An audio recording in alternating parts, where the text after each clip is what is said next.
Hello friends, હું છું Divya food કિચનમાં તમારું સ્વાગત છે।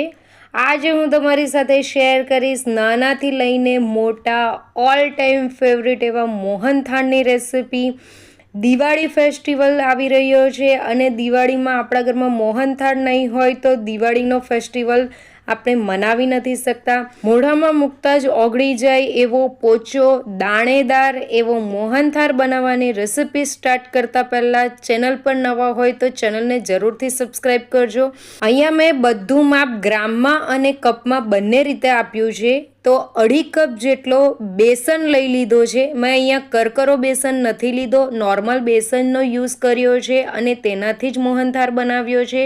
તો અહીંયા 250 ગ્રામ જેટલો બેસન લીધું છે, તેની સાથે 250 ગ્રામ જેટલું ઘી લઈ લીધું છે જે 2.5 કપ થાય છે અને 250 ગ્રામ જેટલી ખાંડ લીધી છે। 2 કપ અને ઉપર 2 ચમચી જેટલી ખાંડ લીધી છે અને આ મેઝરમેન્ટ એકદમ પરફેક્ટ છે। એને અહીંયા પરાતની અંદર હવે મેં બેસન લઈ લીધું છે। સૌથી પહેલાં આપણે આની અંદર ધાબો દેવાનો છે। ધાબો દેવો એ ખૂબ જ ઇમ્પોર્ટન્ટ પોઈન્ટ છે। તો અહીંયા 1/4 કપ જેટલું દૂધ લઈ લીધું છે, એ ખૂબ જ ગરમ દૂધ છે। તેની સાથે 4 ચમચી ઘી લઈ લીધું છે।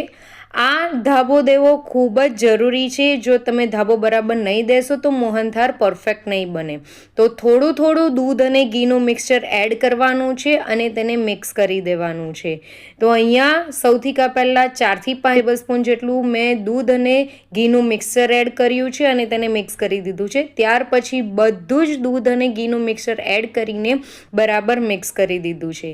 ત્યાર પછી હાથની ઉપર લઈને તેને ઘસીને બરાબર મિક્સ કરવાનું છે, જેથી દરેક દાણાની ઉપર, દરેક બેસનની ઉપર બધું જ ઘી અને દૂધનું મિક્સચર એડ થઈ જાય। જો તમે આ સ્ટેપ બરાબર નહીં કરો તો આપણો જે મોહનથાળ છે એ પરફેક્ટ નહીં બને।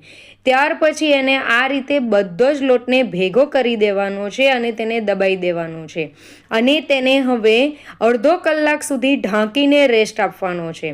તો હવે અહીંયા મેં ઢાંકી દીધું છે। તો 30 મિનિટ પછી હું તમને બતાવું છું।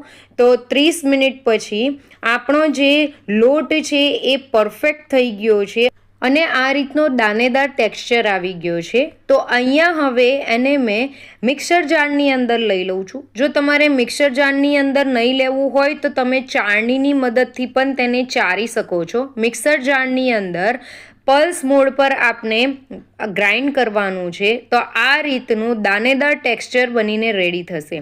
એને એકદમ જ ગ્રાઇન્ડ નથી કરવાનું, આ રીતનું પલ્સ મોડ પર કરવાનું છે અને તેને દાણેદાર રાખવાનું છે, જેથી મોહનથાળ ખૂબ જ સારો એવો દાણેદાર બનીને રેડી થશે।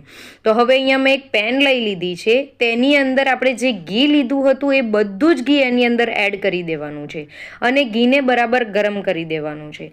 ઘી ગરમ થઈ જાય એટલે તેની અંદર આપણે જે મિક્સર જારની અંદર ગ્રાઇન્ડ કરેલો લોટ હતો એ બધો જ લોટ આની અંદર એડ કરી દેવાનો છે અને મિક્સ કરી દેવાનું છે અને તેને ધીમે ધીમે એકદમ જ લો ફ્લેમ પર જ આપણે બરાબર શેકાવા દેવાનો છે। જો તમે ફાસ્ટ ફ્લેમ પર લોટને શેકશો તો એ ખૂબ જ ડાર્ક થઈ જશે અને ખાવામાં પણ મોહનથાળ સારો નહીં બનશે। એટલે થોડી પેશન્સ રાખવાની હોય છે અને ધીમા ગેસ પર જ આપણે લોટને શેકાવા દેવાનો હોય છે। અત્યારે તમને આ જે લોટ છે એ ખૂબ જ જાડો લાગશે, ઘટ લાગશે, પણ જેમ જેમ એ ઘી છૂટું પડતું જશે તેમ તેમ આપણું જે મિશ્રણ છે એ ધીમે ધીમે ઢીલું થતું જશે અને તબેથો ચલાવવામાં પણ આપણે ખૂબ જ હલકું લાગશે। તો પહેલાં કરતાં મિશ્રણ હવે ધીમે ધીમે હલકું થવા માંડ્યું છે અને તમે જોઈ શકો છો કે આ રીતનું તેની અંદર ફીણ આવી ગયું છે। તો જેમ જેમ આપણો લોટ શેકાશે તેમ તેમ એ ફીણ જે તમને દેખાઈ રહ્યો છે, મીન્સ કે આપણે જે અંદર લોટ એડ કર્યો છે એ લોટ હવે ફૂલવા માંડ્યો છે। તો પહેલાં કરતાં હવે આપણું જે બેસન છે એનો કલર ચેન્જ થઈ ગયો છે અને હલકો બદામી રંગનો થઈ ગયો છે। આટલો કલર આવી જાય એટલે તેની અંદર અડધો કપ જેટલો દૂધ એડ કરવાનું છે। દૂધ તમે રૂમ ટેમ્પરેચરનું અથવા તો ઠંડુ લઈ શકો છો। જેવું તમે દૂધ એડ કરશો તેવું જ આપણી પેણી જે હશે તેની અંદર ઉપર સુધી આપણું મિશ્રણ આવી જશે, પણ તમે તેને હલાવશો તેમ તેમ ધીરે ધીરે નીચે બેસી જશે। હમણાં મેં અડધો કપ જેટલા દૂધમાંથી થોડુંક જ દૂધ એડ કર્યું છે અને જેમ જેમ તે બેસશે તેમ તેમ બાકીનું દૂધ એડ કરવાનું છે। આ ઇમ્પોર્ટન્ટ પોઈન્ટ છે.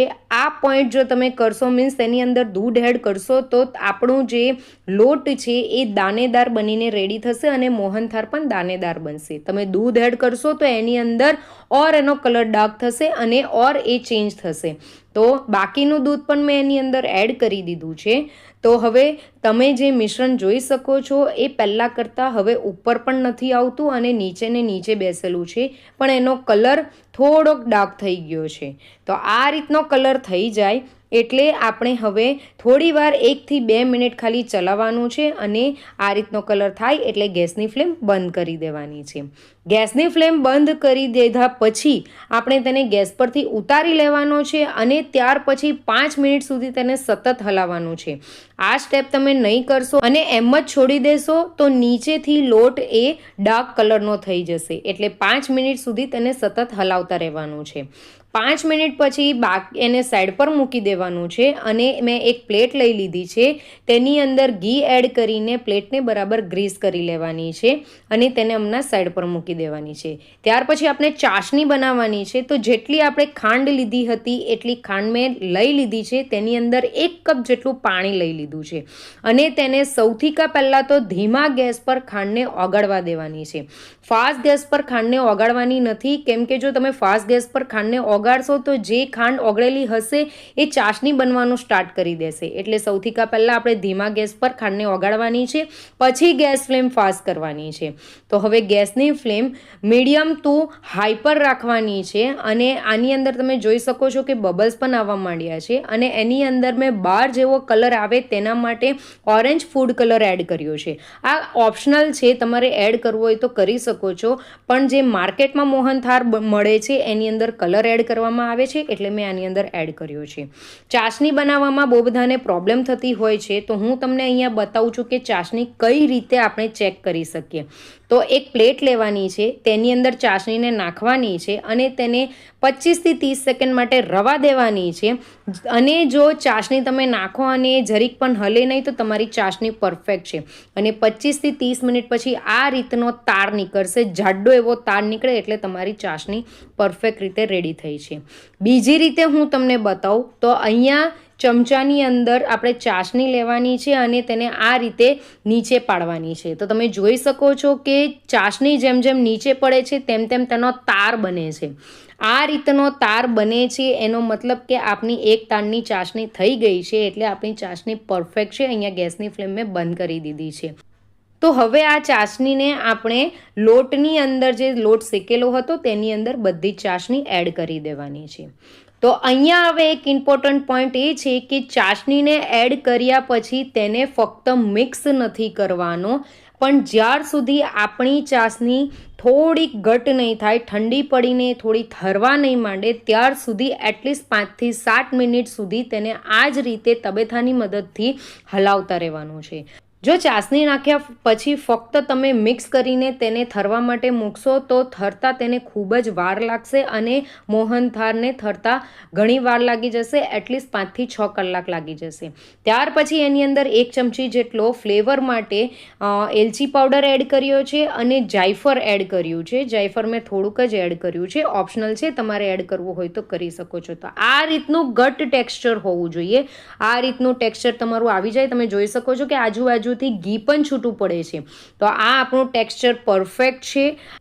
આને હવે 1 જ મિનિટ માટે હલાવી લેવાનું છે અને આપણે જે ગ્રીસ કરેલી થાળી છે તેની અંદર એડ કરી દેવાનું છે. તમારી પાસે મોલ્ડ હોય તો તમે મોલ્ડ પણ એડ કરી શકો છો. આને એક સરખું કરવાની જરૂર નથી, ફક્ત થાળીને તમે હલાવી દેશો એટલે એ એક સરખું પોતાના લેવલમાં આવી જશે. ત્યાર પછી તેની અંદર તમે ડ્રાયફ્રૂટ્સ કોઈ પણ એડ કરી શકો છો. અહીંયા મેં બદામની કતરણ એડ કરી છે. તમારે કોઈ પણ તમને ગમતા કોઈ પણ ડ્રાયફ્રૂટ તમે એડ કરી શકો છો. ત્યાર પછી તેને હવે ઠંડુ પાડવા માટે એટલીસ્ટ 3 કલાક સુધી તેને રેસ્ટ આપી દેવાનો છે. તો 3 કલાક પછી ખૂબ જ સારો એવો આપણો મોહનથાળ થરી ગયો છે. જોઈ શકો છો તમે 3 કલાક પછી હું તમને બતાવું છું તો ખૂબ જ સારા એવા એની અંદર કટ પણ થાય છે. તમે આ રીતે કટ કરી શકો છો.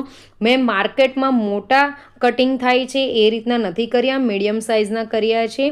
તો તમે તમારી રીતે કોઈ પણ રીતના કટિંગ કરી શકો છો.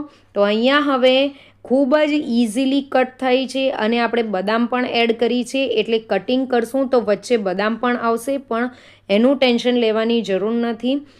તમે જોઈ શકો છો કે સારા એવા પ્રમાણમાં આપણો મોહનથાળ બનીને રેડી થયો છે અને આ વજનમાં 1 કિલો જેટલો મોહનથાળ છે, એટલે 250 ગ્રામ લોટમાંથી તમે 1 કિલો મોહનથાળ બનાવીને રેડી કરી શકો છો.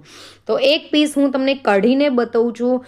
ખૂબ જ દાણેદાર, ટેસ્ટી, મોઢામાં મૂકતા જ ઓગળી જાય અને જે લોકોને દાંત નહીં હોય તે લોકો પણ ઇઝીલી ખાઈ શકશે. તો ફ્રેન્ડ્સ, એકવાર આ રીતે જરૂરથી ટ્રાય કરજો અને દિવાળીમાં તમે મોહનથાળ બનાવીને મહેમાનોને પણ ખવડાવી શકો છો અને ઘરમાં પણ એન્જોય કરી શકો છો. તો ફ્રેન્ડ્સ, એકવાર આ રેસીપી જરૂરથી ટ્રાય કરજો. હું તમને એક મોહનથાળ તોડીને બતાવું છું. તમે જોઈ શકો છો કે ખૂબ જ દાણેદાર, ખૂબ જ સારો એવો ટેક્સચર, જોતાં જ મોઢામાં પાણી આવી જાય અને ખાવાનું મન થઈ જાય એટલો સોફ્ટ મોહનથાળ બનીને રેડી થયો છે. તો ફ્રેન્ડ્સ, એકવાર આ રેસીપી જરૂરથી ટ્રાય કરજો અને તમને મારી આજની રેસીપી ગમી હોય તો મારી રેસીપીને લાઇક કરજો અને તમારા ફ્રેન્ડ સર્કલમાં પણ જરૂરથી શેર કરજો. અને જો મારી ચેનલ પર નવા હોય તો મારી ચેનલને જરૂરથી સબસ્ક્રાઈબ કરજો અને બાજુમાં આપેલા બેલ આઇકનને દબાવજો, જેથી મારી નવી રેસીપી તમારા સુધી સૌથી પહેલી પહોંચે. તો મળીએ એક નવી રેસીપી સાથે. Thank you for watching. Enjoy. By.